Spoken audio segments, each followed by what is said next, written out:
Tim. Next up we have Klaus Riedel, from the Global Energy Prize Laureate of 2005.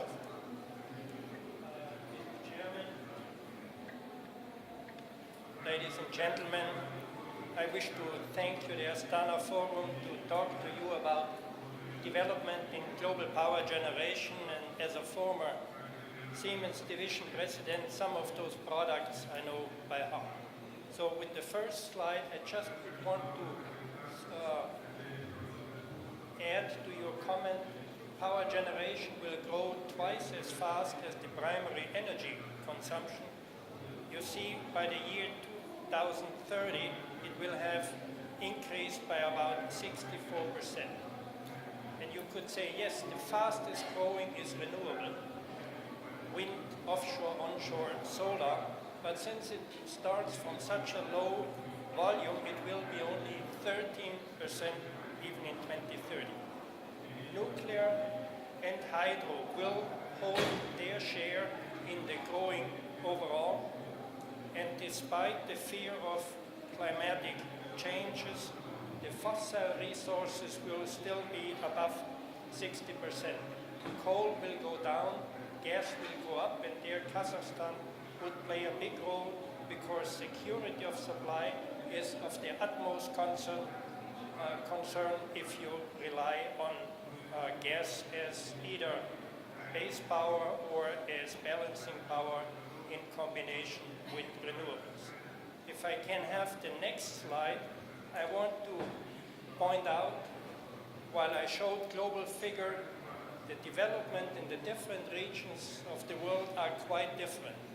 Take the example of Europe, which tries to decarbonize its power generation by adding large amount of renewables, by adding, at least some countries, new nuclear units. The US will go a completely different route by replacing their old coal plants by modern gas-fired units hinged on the large finds of shale gas. China and India will go mostly the coal route, at least for the present, but add a certain amount of nuclear. And if you look at Kazakhstan, you depend these days on coal, gas, and hydro. You will modernize and you will add some of those plants, plus a small amount of renewables. I have heard that nuclear is an option to be considered. This morning I was surprised to hear the CEO of Exxon to mention even larger investment numbers than I have. If I can have the next slide. It says, in the next 20 years, every year at least 1 trillion euro will be invested. Maybe he quoted dollars, could be the difference. About half for the primary energy, about 1/3 for the power generation, and you see a very large share of renewables, and about 20% for the transmission.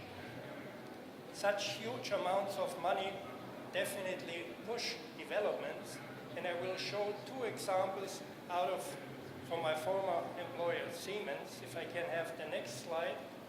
Wind power, I could talk developments in aerodynamics, material, electronics, shafts without gearboxes, but I guess this slide showing that 25 years ago a 30 kilowatt blade of a 30 kilowatt plant could still be transported by a small van, while nowadays those lorries must take special exits from the highways because for some of them their radius is too short. The other example I show is using fossil energy. Can I have the next slide? At Siemens we developed new gas turbine families, and with this engine installed in a Bavarian unit, we broke the long time threshold of an efficiency of better than 60%, and one single shaft is close to 600 megawatts, and I'm quite sure with your large reserves here, such a plant with good, excellent efficiency would make sense.